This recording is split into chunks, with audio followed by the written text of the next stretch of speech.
हमारे चैनल को सब्सक्राइब करें और हमारी वीडियोस को लाइक एंड शेयर करना मत भूलें। एपिसोड 18। रामगढ़ इस शहर के शुमाल में 20-22 किलोमीटर की दूरी पर है। वहां माहीगीरों की बस्ती है। यूं तो उस बस्ती में भी एक मंदिर है, पर मुझे विश्वास है कि पुरुषोत्तम उस मंदिर में नहीं जाता। मोहतन दास ने बताया। तो फिर वो कौन से मंदिर में जाता है? झील से जरा आगे पहाड़ियों में एक पुराना मंदिर है। लोग यात्रा के लिए उस तरफ जाते रहते हैं, मगर बहुत पैदल चलना पड़ता है, इसलिए कम लोग वहां जाते हैं। मुझे यकीन है कि पुरुषोत्तम उसी मंदिर में जाता है। उस मंदिर के बारे में खास बात क्या है? वो बहुत पुराना मंदिर है। वहां पंडित कल्याण राज काबिज है। उसके साथ चंद एक गिने चुने पुजारी हैं। वो वहां किसी को टिकने नहीं देता।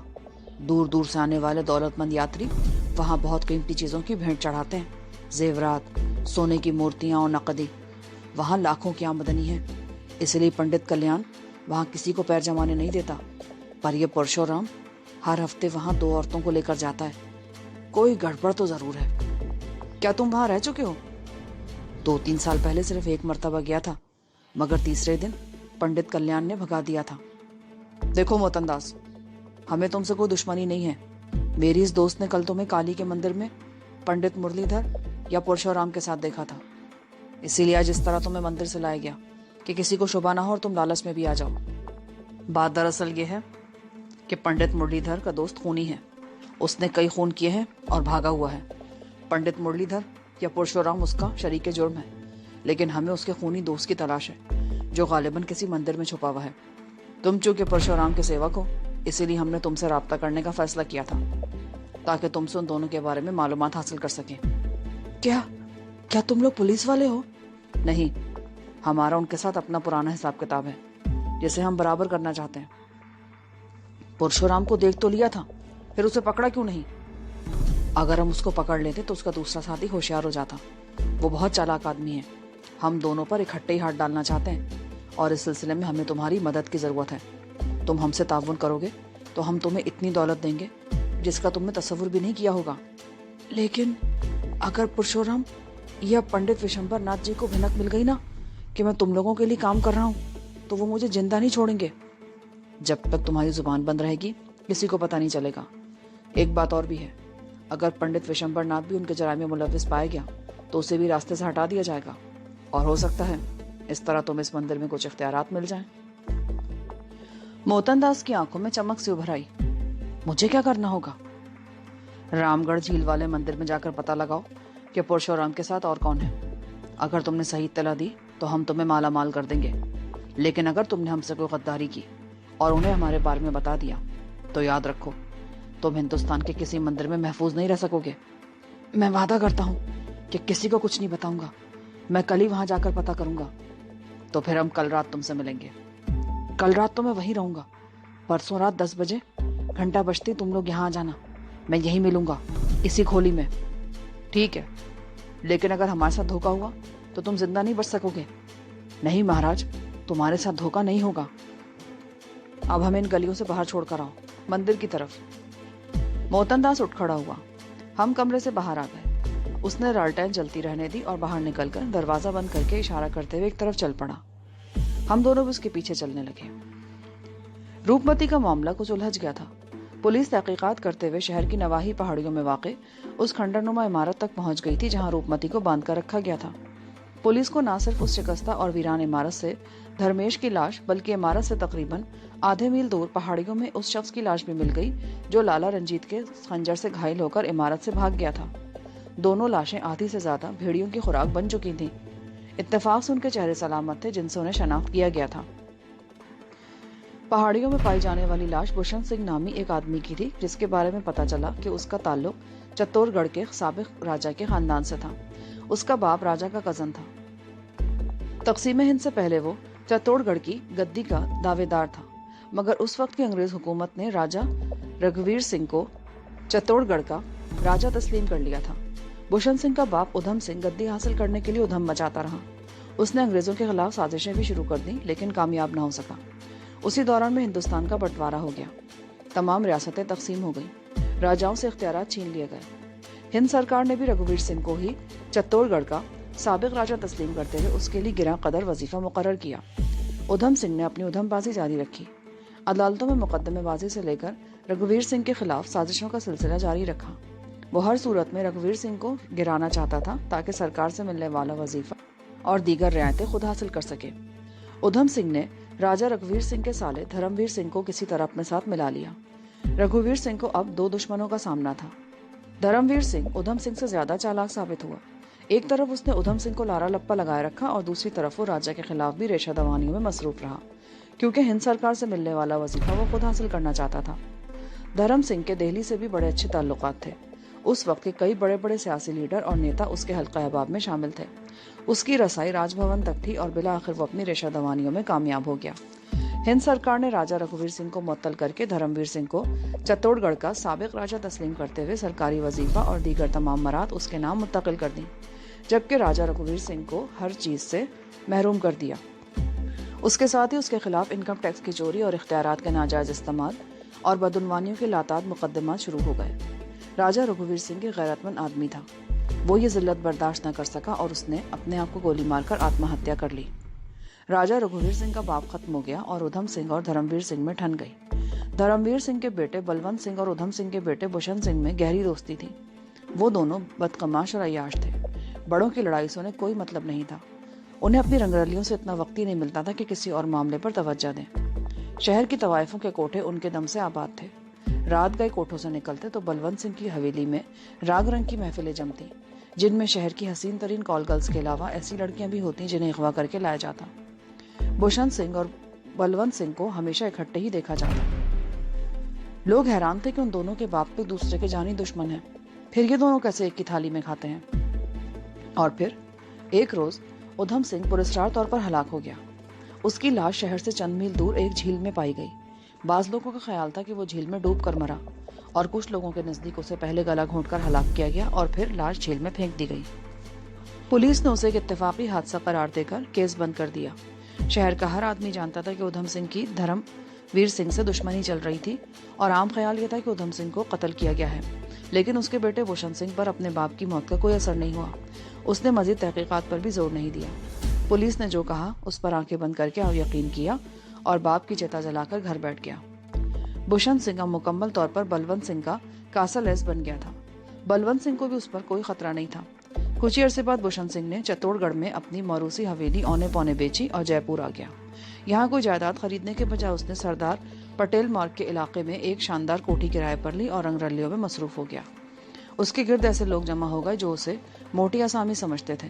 वो उसके खर्चे पर ऐश कर रहे थे। उसकी कोठी पर हर रोज राग रंग की महफिलें जमती।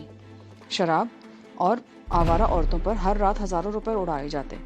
दोस्त ऐश कर रहे थे और रुपया पानी की तरह उसके हाथों से निकला जा रहा था। बलवंत सिंह भी हफ्ता 10 दिन में एक मरतबा उसके पास जरूर आता। उसने भी भूषण सिंह को समझाने की कोशिश की कि वो इस तरह रुपया ना लुटाए, लेकिन उस पर कोई असर ना हुआ। बलवंत सिंह ने भी अपनी बात पर कभी जोर नहीं दिया, क्योंकि वो खुद भी उसी कमाश का था। 2 साल में भूषण सिंह कल्लाश हो गया। उसके दोस्त भी उसका साथ छोड़ गए। अब भूषण सिंह को वो आलीशान हवेली खाली करनी पड़ी। उसने घाट दरवाजा की गुंजान आबादी में एक छोटा सा मकान किराए पर लिया और जिंदा रहने के लिए हाथ पैर मारने लगा। बलवंत सिंह कभी कभार जयपुर आता तो उसकी थोड़ी बहुत माली इमदाद कर देता। इस दौरान में भूषण सिंह की मुलाकात तेज सिंह और धर्मेश से हो गई। तेज सिंह चालाक था। वो जानता था कि किसी वक्त में उसे ऐसे आदमियों की जरूरत पड़ सकती है। वो वक्तन फवक्तन भूषण सिंह की माली मदद करता रहा और उससे कुछ ऐसे काम भी लेने लगा जो जराइम के जमरे में आते थे। भूषण सिंह के ही जरिए तेज सिंह की मुलाकात बलवंत सिंह से हो गई। वो दोनों एक ही कमाश के थे। तेज सिंह राजकुमारी रूपमती को दोनों हाथों से लूट रहा था और बलवंत सिंह अपने बाप की दौलत लुटा रहा था। तेज सिंह के तवस्सुत से बलवंत सिंह राजकुमारी रूपमती तक पहुंच गया, लेकिन रूपमती को वो आदमी ज्यादा पसंद नहीं आया और वो उससे दूर रहने की कोशिश करने लगी। और फिर गुलामों की मंडी में पेश आने वाले वाक़े के बाद सूरत हाल यकलख तब्दील हो गई। रूपमती के सामने 2 महाज खुल गए। उस रोज पुष्कर जाते हुए रास्ते में बलवंत सिंह से आमना सामना हो गया था। अगर मैं ना होता तो शायद बलवंत सिंह रूपमती को कोई नुकसान पहुंचाने में कामयाब हो जाता, मगर मैंने आंखें दिखाई तो वो राह फरार इख्तियार करने पर मजबूर हो गया। मुझे यकीन था कि वो मौका पाकर कोई ऐसी हरकत जरूर करेगा जिससे मुझे और रूपमती को नाकाबिले तलाफी नुकसान पहुंच सके। और अब पहाड़ियों से भूषण सिंह की नुची हुई लाश मिलने के बाद बलवंत सिंह खुलकर सामने आ गया। भूषण सिंह उसका कजन था। उसने भूषण सिंह के कत्ल का इल्जाम रूपमती पर आयद कर दिया और रूपमती को भी संगीन नताइज की धमकियां देने लगा। ठाकुर भानोद सिंह की वजह से रूपमती की तरफ से अगरचे मुझे भी कुछ इत्मीनान हो गया था, लेकिन मेरे लिए भी कई महाज खुल गए थे। तेज सिंह और बलवंत वगैरह से रूपमती की दुश्मनी की बुनियाद तो मैं ही था। तेज सिंह तो अपने अंजाम को पहुंच चुका था, लेकिन बलवंत सिंह मुकाबले पर आ गया था। उसने मुझे भी धमकियां दी थी। एक तरफ बलवंत सिंह था और दूसरी तरफ पंडित मुरलीधर और दारा के चक्कर में मैं उलझा हुआ था। मोतन दास ने दौलत के लालच और जान के खौफ से अगरचे इस सिलसिले में मालूमात फराहम करने का वादा किया था, लेकिन मुझे उस पर भरोसा नहीं था। मुझे शुबा था कि वो मुरलीधर को हमारे बारे में बता देगा। इसीलिए मैंने खुद रामगढ़ वाले मंदिर में जाकर मालूमात हासिल करने का फैसला किया था। जिस रात हमने मोतन दास को पकड़ा था, मैंने उससे अगले ही रोज रामगढ़ झील वाले मंदिर की तरफ जाने का प्रोग्राम बनाया, मगर सुबह सवेरे पुलिस की एक पार्टी रूपमती से पूछगछ के लिए हवेली पर आ गई। ये पार्टी 4 एहलकारों पर मुश्तमिल थी, जिसका सरबराह वही इंस्पेक्टर था जिसने पहले रोज तेज सिंह वगैरह के खिलाफ रिपोर्ट दर्ज करने से इनकार कर दिया था। मैं उन लोगों के सामने नहीं आया। वो ड्राइंग रूम में बैठे थे और मैं साथ वाले कमरे में खुलने वाली खिड़की के करीब बैठा उनकी बातें सुन रहा था। कुंवर बलवंत सिंह ने रिपोर्ट की है कि आप उसके कजन भूषण सिंह और उसके दोस्तों तेज सिंह और धर्मेश के कत्ल में मुलविस हैं। जब तक कोई सबूत ना मिल जाए हम आपके खिलाफ कोई कार्रवाई नहीं कर सकते, लेकिन आपसे सिलसिले में पूछताछ करना हमारा कानूनी हक है, इंस्पेक्टर कह रहा था। इसे शायद कानून की जुबान में शामिल तफ्तीश करना कहते हैं। यही समझ लीजिए। अब तक हमें जो मालूमात हासिल हुई है उसके मुताबिक वो दोनों भाई, मेरा मतलब तेज सिंह और धर्मेश, किसी मामले पर बात करने के लिए आपके पास आए थे। और तुम फिर पटरी से उतर रहे हो इंस्पेक्टर। वो मुझसे किसी मामले पर बात करने नहीं आए थे, बल्कि असल वाकई है कि वो दोनों भाई 2 और गुंडों के साथ मुझे अगवा करने के लिए आए थे। उस रात मेरे दोनों मुलाजिम छुट्टी पर थे। मेरी मुलाजिमा भी अपनी दोस्त के साथ मंदिर गई हुई थी। मेरा दोस्त हिम्मत सिंह अपने कमरे में सो रहा था। मैं ऊपर के कमरे में सो रही थी कि शीशा टूटने की आवाज से मेरी आंख खुल गई। मेरे दिमाग पर नींद का खुमार था। मैं भी सूरत हाल को समझने की कोशिश कर ही रही थी कि तेज सिंह और धर्मेश 2 बदमाशों के साथ मेरे कमरे में आ गए और मुझे गिरफ्त में लेने की कोशिश करने लगे। मेरी चीखें सुनकर हिम्मत सिंह भी आ गया और मुझे उनसे बचाने की कोशिश करने लगा। उन्होंने हिम्मत सिंह को मार मार कर अधमुआ कर दिया और बेहोश करके फेंक गए। उन्होंने कमरे में तोड़फोड़ की और मुझे घसीटते हुए हवेली से बाहर ले गए, जहाँ गेट के सामने गाड़ी खड़ी थी। मुझे उस गाड़ी में डालते हुए ठोस चीज से सर पर जरब लगाकर मुझे बेहोश कर दिया गया, ताकि मैं रास्ते में शोर न मचा सकूं। और आपने इस वाक़े की इत्तला पुलिस को क्यों नहीं दी? अभी मेरी बात पूरी नहीं हुई है इंस्पेक्टर।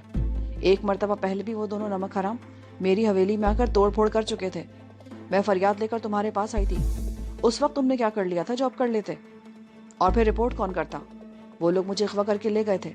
हिम्मत सिंह बेहोश पड़ा था। मेरी मुलाजमा मुंदरी रात के आखिरी पहर मंदिर से वापस आई तो वो सूरत हाल देखकर बदहवास हो गई। उसने पहले खुद ही हिम्मत सिंह को होश में लाने की कोशिश की, फिर कॉल करके मेरी दोस्त डॉक्टर राधा को बुला लिया और डॉक्टर राधा ने दिन चढ़े मेरे एक और दोस्त ठाकुर भानोद सिंह को इत्तला दे दी। उन लोगों ने पुलिस को इत्तला क्यों नहीं दी? वो भी जानते हैं कि पुलिस घूस खा चुकी है। उन्होंने पहले भी कुछ नहीं किया तो अब क्या करेंगे? और इस हमले में भूषण सिंह आपके दोस्तों में से किसी एक के हाथों मारा गया है। ये गलत है। लाला रंजीत नामी गुंडे ने मेरे दोस्त हिम्मत सिंह पर खंजर से हमला किया, जो उस वक्त भूषण सिंह से गथम गथा हो रहा था। हिम्मत सिंह ने अपने आप को उस वार से बचाया और भूषण सिंह जद में आ गया और खंजर उसके सीने में बेवस्त हो गया। डॉक्टर सेन का बयान है कि तेज सिंह ने अपने भाई के इलाज के लिए उसे वहां बुलवाया था। डॉक्टर के कहने के मुताबिक धर्मेश को सीने में गोली लगी थी और उसके जख्म से गोली तो निकाल दी गई, लेकिन धर्मेश बच नहीं सका। उसे गोली किसने मारी थी? मैं क्या कह सकती हूँ। वो लोग जब मुझे यहाँ से अगवा करके लेके गए तो मैं बेहोश थी और उस वक्त धर्मेश भी जिंदा था। मुझे उस इमारत में बांध कर डाल दिया गया। हो सकता है उनमें आपस में किसी बात पर झगड़ा हुआ हो और गोली चल गई हो। ठाकुर भानोद और हिम्मत सिंह ने मुझे उसी इमारत से आज़ाद कराया है। डॉक्टर सेन और लाला रंजीत को शहर लाकर पुलिस के हवाले कर दिया। मैंने उन दोनों के बयान भी ले लिए हैं। लाला का बयान है कि धर्मेश को गोली यहाँ हवेली में लगी थी और वो गोली। 1 मिनट, अभी तुमने कहा कि वो दोनों भाई यानी तेज सिंह और धर्मेश किसी मामले पर मुझसे बात करने आए थे, तो अब ये लाला कहाँ से टपक पड़ा? मेरा मतलब है, हो सकता है लाला भी उनके साथ आया हो और बाहर खड़ा हो। और इंस्पेक्टर गड़बड़ा गया। ऐसी सूरत में वो कैसे कह सकता है कि हम लोग हवेली के किस हिस्से में थे और धर्मेश को गोली किसने मारी? तुमने अपना होमवर्क ठीक से नहीं किया इंस्पेक्टर। तुम कुछ गड़बड़ा रहे हो, या मैं ये समझूं कि तुम किसी के दबाव में आकर मुझे इस केस में फंसाने की कोशिश कर रहे हो। ऐसी बात है तो ठीक है, लेकिन अब मैं तुम्हारे दबाव में नहीं आऊंगी। मैं जानती हूँ तुम मुझे फंसाने के लिए और भी बहुत से हथकंडे इस्तेमाल कर सकते हो, मगर मैं इस मर्तबा ना तो तुम्हारे किसी हथकंडे में आऊंगी और ना ही तुम मुझे धमका सकोगे। मैं रूपमती की जहानत की दाद दिए बगैर न रह सका। वो जानती थी कि मैं उस वक्त दूसरे कमरे में बैठा सुन रहा हूँ, इसीलिए वो ऊंची आवाज में बात कर रही थी ताकि मुझ तक साफ आवाज आ सके। हम पर इस केस की तहकीकात के लिए ऊपर से दबाव है, और तो तुम्हें तहकीकात से किसने रोका है? अगर तुम्हें मुझ पर कोई शुबा है तो मैं तुम्हें अपने खिलाफ किसी कार्रवाई से रोकूंगी नहीं, लेकिन अगर तुमने मुझे फ्रेम करने की कोशिश की तो मैं तुम्हें माफ भी नहीं करूंगी। राजकुमार बलवंत सिंह की रसाई बहुत ऊपर तक है, और वो ओह, तो असल बात यह है कि तुम कानून के नहीं, गुंडे, बदमाशों और कातलों के दबाव में हो। ठीक है इंस्पेक्टर, मेरे खिलाफ तुम जो कार्रवाई करना चाहते हो करो, मुझे कोई एतराज नहीं, लेकिन एक बात अपने जहन में रखना, इस तरह तुम भी लपेट में आओगे। अब तुम जा सकते हो। मैं आपके मित्र हिम्मत सिंह से मिलना चाहूंगा, वो यहाँ नहीं है, मैं उसे तुम्हारा पैगाम पहुंचा दूंगी। दीवान सिंह, इंस्पेक्टर साहब को बाहर छोड़ाओ। पुलिस के जाने के बाद रूपमती हॉलनुमा कमरे में आ गई। मैं भी उस कमरे से निकलकर वहां पहुंच गया। तो तुमने सारी बातें सुन ली? हाँ, तुमने कहानी तो बिल्कुल ही बदल दी। मुझे लगता है इसमें अब मजीद उलझनें पैदा होंगी, और मेरे ख्याल में तुम्हें ठाकुर भानोद सिंह को इस नई सूरत हाल से आगाह कर देना चाहिए। ये सब कुछ उसी के कहने के मुताबिक हुआ है। क्या मतलब? आज सुबह टेलीफोन पर तवील गुफ्तगू हुई थी। मैं अपने सर कत्ल का इल्जाम क्यों लूं? कानून की मदद किसी और तरीके से भी की जा सकती है। तेज सिंह और धर्मेश अगर जिंदा पुलिस के हवाले कर दिए जाते तो वो साफ बच निकलते। बेगुनाहों को तो फांसी के तख्ते पर लटका दिया जाता है और गुनाहगार और मुजरिम दंदनाते फिरते हैं, जबकि मैं ये मानती हूँ कि अपराधी को उसके अपराध की सजा जरूर मिलनी चाहिए। उन दोनों भाइयों में से एक को मेरे हाथों सजा मिली और दूसरे को कुदरत ने दी। अपराधियों को उनके अपराध की सजा मिल गई, तो मैं अपनी गर्दन क्यों फंसाऊं? लेकिन क्या ये कानून को गलत रास्ते पर डालने की कोशिश नहीं होगी? तुम्हारा अपने बारे में क्या ख्याल है? तुम्हारे माँ बाप को तुम्हारी आंखों के सामने कत्ल किया गया, क्या तुम्हें इंसाफ मिला? शायद रूपमती ठीक ही कहती थी। अगर ये बात सामने आ जाए कि धर्मेश रूपमती के हाथ से चलाई जाने वाली गोली से मरा था तो उसके गिर्द जाल बुन दिया जाएगा, लेकिन ये मुर्तशी और बेजमीर पुलिस वाले इस बात को कभी तस्लीम नहीं करेंगे कि वो दोनों भाई गुंडे साथ लेकर जबरदस्ती हवेली में घुसे थे और मुझे और रूपमती को कत्ल करना चाहते थे। उस वक्त सुबह के 10 बजे थे। जानकी मुंदरी के साथ बाजार गई थी। तकरीबन आधे घंटे बाद मुंदरी वापस आ गई, मगर जानकी साथ नहीं थी। जानकी कहाँ है? जानकी देवी तो मंदिर चली गई। उसने कहा था कि मैं सौदा लेकर वापस चली जाऊं, वो 1-1.5 घंटे तक आ जाएगी। मेरे दिल की धड़कन तेज हो गई। मुझे समझने में देर न लगी कि वो गणेश देवता के मंदिर ही गई होगी।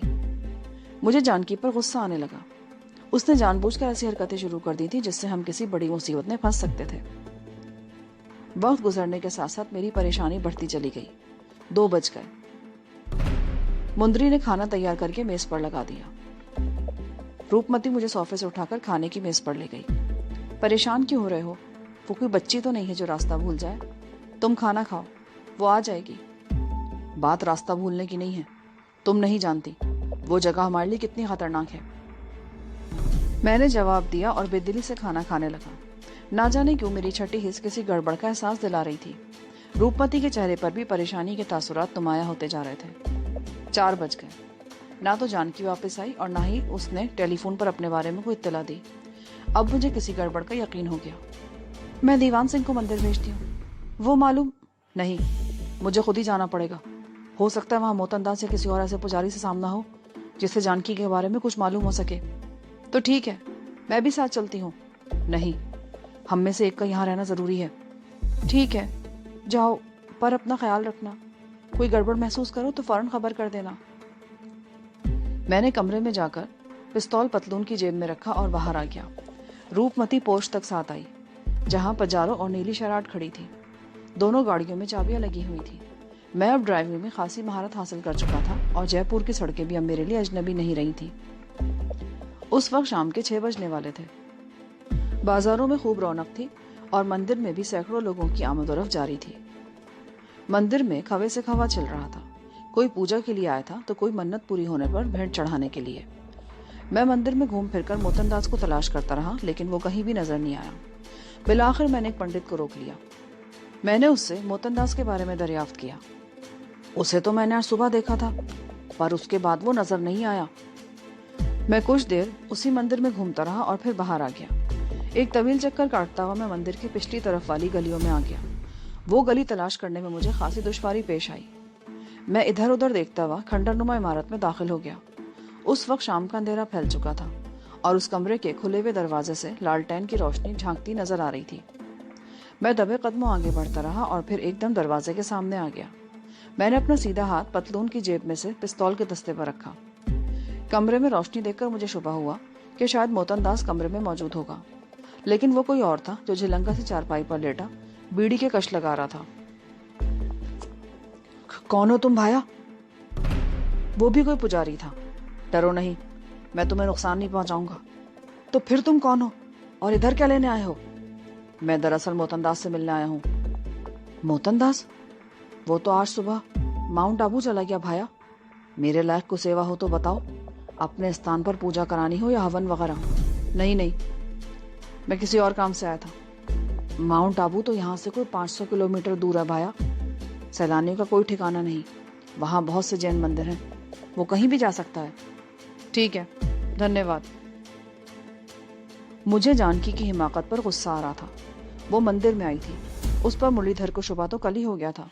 हो सकता आज उसको देखकर उसका शुबा यकीन में बदल गया हो और वो किसी तरह जानकी को लेकर वहां से निकल गया हो। मैं हवेली वापस पहुंचा तो 8 बजने वाले थे। क्या हुआ? जानकी का पता चला? नहीं रूपमती, और मोतनदास नामी वो पुजारी भी भाग गया है। ओह, ये तो बहुत बुरा हुआ। जानकी कहाँ जा सकती है? रामगढ़ झील वाले मंदिर में। मोतनदास डरपोक आदमी है। कल रात उसने पिस्तौल देखकर मुरलीधर के बारे में बता तो दिया था, मगर वो किसी संगीन मसले में नहीं उलझना चाहता था, इसीलिए वो आज सुबह ही माउंट आबू की तरफ भाग गया। रामगढ़ झील यहाँ से 20-22 किलोमीटर के फासले पर है और वो मंदिर उस झील से भी तकरीबन 2 किलोमीटर आगे पहाड़ियों में है। मैं ठाकुर को फोन करके बुलाती हूँ। ठाकुर को बुलाने की जरूरत नहीं है, तुम मुझे रामगढ़ का रास्ता समझा दो, मैं अकेला जाऊंगा। अकेले तो तुम्हें नहीं जाने दूंगी, मैं भी साथ चलूंगी। मुझे तैयार होने में सिर्फ 2 मिनट लगेंगे। फिर रूपमती तैयार होकर आई और हम निकल पड़े। रूपमती ने कार की टंकी फुल करवा ली थी। शहर से निकलते ही आबादी छिद्री हो गई थी और फिर एकदम वीराना शुरू हो गया था। रूपमती ने रफ्तार बढ़ा दी। फिर आगे छोटी पहाड़ियां शुरू हो गईं जो बतदरीज बुलंद होती गईं। तकरीबन 10 किलोमीटर तक हम पहाड़ियों में सफर करते रहे। एक मोड़ घूमते ही रूपमती ने कार रोक ली। सामने नशेब में बहुत दूर रोशनियां टिमटिमाती नजर आ रही थीं। वो माहीगीरों की बस्ती है, बल्कि ये एक छोटा सा शहर है जो झील के उस किनारे पर पहाड़ी के दामन तक फैला हुआ है और उसके दूसरी तरफ झील है जो एक अतराफ में इक्का दुक्का दूर तक फैली हुई रोशनियां देख रहे हो ना, वो कॉटेज है। पिछले दिनों यहाँ मुसलसल कुछ डकैती की वारदातें हुई हैं, जिनकी वजह से बहुत कम लोग रात को यहाँ ठहरते हैं। मैं दूर तक फैली माहीगीरों की बस्ती और उसकी दूसरी तरफ झील को देखता रहा। फिर रूपमती ने गाड़ी को आगे बढ़ा दिया। गाड़ी तकरीबन 100 गज तक उस रास्ते पर चलती रही और फिर रूपमती ने उसे दाएं तरफ एक और रास्ते पर मोड़ दिया। ये रास्ता बल खाता व निस्बतन तंग और गैर हमवार था।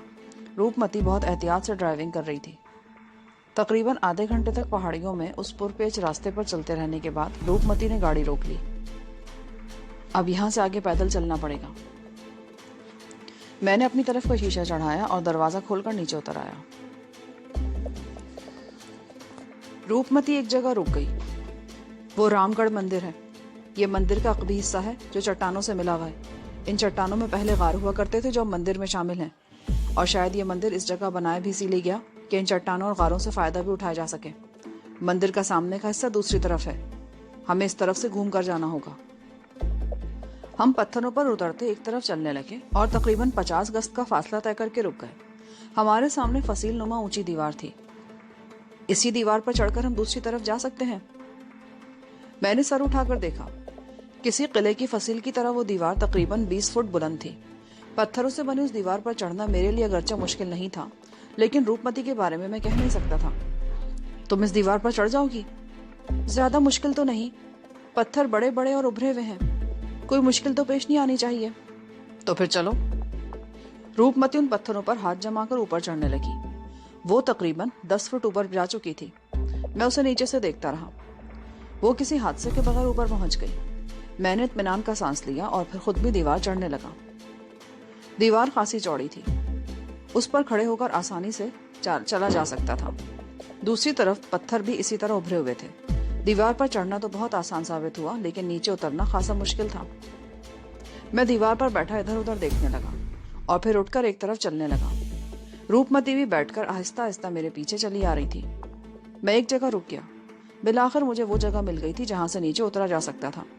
दीवार के अंदर की तरफ तकरीबन 2 फुट हटकर लकड़ी का एक खंबा पड़ा हुआ था, जिस पर बिजली का बल्ब और उस पर शेड लगा था। ऐसे शेड आमतौर पर सड़कों पर लगे हुए बिजली के खंभों पर नजर आते हैं, लेकिन उस खंबे के साथ कोई तार वगैरह नहीं था। मुझे समझने में देर न लगी कि दीवार के अंदर की तरफ मुनासिब फासलों पर इस किस्म के और भी खंबे होंगे। हो सकता है दीवार के अंदर के हिस्से को रोशन रखने के लिए खंबे लगाए गए हों, लेकिन बाद में किसी खराबी की वजह से या किसी और वजह से कनेक्शन काटकर तार निकाल दिए गए हों और अब सिर्फ खंबे रह गए हों। मैंने रूपमती को सहारा देकर आगे बढ़ाया। वो खंबे से लिपटकर आहिस्ता आहिस्ता नीचे फिसलने लगी। मैं भी उसके पीछे ही आने लगा। मंदिर की इमारत उस दीवार से तकरीबन 20 गज के फासले पर थी। इस तरफ आओ, मैं एक मर्तबा पहले भी यहाँ आ चुकी हूँ। इस तरफ 2 छोटे दरवाजे हैं, किसी एक दरवाजे से अंदर दाखिल होने की कोशिश की जा सकती है। पहला दरवाजा इस तरह बंद था जैसे एयर टाइट हो। उससे 15-16 फुट आगे दूसरा दरवाजा खासा ढीला था और उसमें इतना खला था कि मैं अपना हाथ फैलाकर अंदर दाखिल कर सकता था। उंगलियों की गिरफ्त लेकर दरवाजे को हरकत देने से इंकशाफ हुआ कि उसका नीचे का कब्जा टूटा हुआ था। अंदर जंजीर वाला कुंडा लगा था और यह हमारी खुशकिस्मती थी कि कुंडे में कोई ताला नहीं था। मैंने दरवाजे को पीछे धकेला तो चरचराहट की आवाज सन्नाटे में फैल गई। ये तारीक और तंग सी राहदारी थी। वो राहदारी खासी तवील साबित हुई। अगले मोड़ पर हम रुक गए। 15 गज आगे राहदारियों का एक और चौराहा सा था। वहां भी एक राहदारी के इख्तिताम पर मध्यम सी रोशनी दिखाई दे रही थी। हम उसी तरफ चल पड़े। उस राहदारी के इख्तिताम पर दाएं बाएं और राहदारियां थीं और वो रोशनी दाएं तरफ से आ रही थी। बिलाखिर हम एक दरवाजे के सामने रुक गए। लकड़ी का वो दरवाजा पुरानी तर्ज का और खासा वजनी था। मैंने हाथ का दबाव डाला तो वो खुलता चला गया। यहाँ भी सामने एक तवील राहदारी थी। उस राहदारी में दाएं बाएं कमरे थे। किसी में दरवाजा था और किसी में महज मेहराबी रास्ता बना था। फिर हल्के कदमों की आवाज सुनकर मैं चौंक गया। वो कम से कम 2 आदमी थे जिनकी अब बातों की आवाज सुनाई दे रही थी। तुम इस कमरे में जाओ और जब तक मेरी आवाज न सुनो बाहर मत निकलना। मैंने रूपमती को एक मेहराबी रास्ते में धकेल दिया और खुद सामने वाले कमरे में घुस गया। यहाँ भी महज मेहराबी रास्ता था। मैं दीवार के साथ चिपक कर खड़ा हो गया और अपनी तमाम तर तवज्जो उन आवाजों पर मरकूज कर दी। वो 2 आदमी थे जो बातें करते हुए उस राहदारी में दाखिल हो चुके थे। फिर वो दोनों उस कमरे के सामने से गुजरकर आगे निकल गए। मैंने झांक कर देखा और बाहर निकल आया। पंडित जी, जरा हमारी बात तो सुनते जाना, मैंने पिस्तौल वाला हाथ ऊपर उठाते हुए कहा। वो दोनों ठिठक कर रुके। वो मेरे पिस्तौल की जद में थे। तुम कौन हो मूर्ख? उनमें से एक ने मेरे चेहरे पर नजर जमाते हुए कहा। हम पहाड़ियों में रास्ता भटक गए थे, किसी तरह इस मंदिर में पहुंच गए, लेकिन अंदर आकर फिर भटक गए। मगर ये बंदूकड़ी, इसे जेब में रखो और आओ, मैं तुम्हें बाहर का रास्ता बताता हूँ। मुझे तो लगता है तुम कोई बड़ी वारदात करके भागे हो। ऐसी कोई बात नहीं, मगर तुम मुझे बाहर का नहीं अंदर का रास्ता बताओ। ओह, उसने चौंक कर मेरी तरफ देखा और फिर अपने साथी की तरफ। संस्कृत में उसने कोई बात की जो मेरे पल्ले न पड़ सकी। ठीक है, चलो इस तरफ आओ। और फिर जो कुछ भी हुआ मेरी समझ में नहीं आ सका। उसने निहायत तेजी से घूमकर मेरे पिस्तौल वाले हाथ पर ठोकर मार दी। पिस्तौल मेरे हाथ से निकलकर हवा में उछला और उस कमरे में किसी जगह जा गिरा जहां चंद लम्हे पहले मैंने पनाह ली थी। फिर वो दोनों मुझसे लिपट गए। मैंने अपने ऊपर काबू पाया और अपने आप को उनसे छुड़ाने की कोशिश करने लगा। बताओ तुम कौन हो? मंदिर के तमाम दरवाजे बंद हैं। 2 आदमी बड़े गेट के सामने मौजूद हैं। तुम अंदर कैसे दाखिल हुए? सच सच बताओ। मैं बताती हूँ पंडित जी। रूपमती की आवाज पर वो दोनों उछल पड़े। पहले से छोड़ दो, वरना मैं तुम दोनों की खोपड़ियां उड़ा दूंगी। दोनों पंडित उछल पड़े और फिर रूपमती के हाथ में पिस्तौल देखकर उनको मुझे अपनी गिरफ्त से छोड़ना ही पड़ा। मैंने आजादी मिलते ही घूमकर पूरी कुव्वत से एक की नाक पर हथेली से वार किया। वो बिलबिलाता हुआ पीछे हटा। उसकी नाक से बहने वाला खून उसकी मूंछों को आलूदा करता हुआ थोड़ी को तर करने लगा। उसके संभलने से पहले मैंने तेजी से साइड किक लगा दी। किक उसके घुटने से जरा ऊपर टांग पर लगी। वो लड़खड़ाकर अपने पीछे खड़ी हुई रूपमती से टकरा गया। यही ये गलती हो गई कि हम दोनों एक ही लाइन में आ गए थे और रूपमती को पिस्तौल इस्तेमाल करने का मौका नहीं मिल सका। रूपमती ने संभलने की कोशिश की, मगर मूंछों वाले पंडित ने उसके सीने पर जोरदार घूंसा रसीद किया। वो दोहरी हो गई। पिस्तौल उसके हाथ से निकलकर चिकने फर्श पर फिसलता हुआ दूर तक चला गया। मेरा ख्याल था कि दूसरा पंडित मुझ पर हमलावर होगा, लेकिन दूसरे ही लम्हे वो चीखता हुआ इस तरफ दौड़ पड़ा जिस तरफ से वो आए थे। मैंने भी संभल कर उसके पीछे दौड़ लगा दी। मुझे यह अंदेशा था कि अगर वो भाग निकलने में कामयाब हो गया तो गड़बड़ हो जाएगी। मैंने दूर से उस पर छलांग लगाई। मेरी दोनों टांगे कैंची की तरह उसकी गर्दन से लिपट गईं और मैं उसे साथ लेता हुआ जमीन पर गिरा। पंडित के मुंह से चीख निकल गई। मैंने उस पर ठोकरों की बारिश कर दी और उसे लाते मारता इस तरफ ले आया जहां दूसरा पंडित और रूपमती गथम गथा थे। इसके साथ ही एपिसोड 18 का इख्तिताम होता है। आगे कहानी सुनने के लिए एपिसोड 19 समाप्त फरमाएं।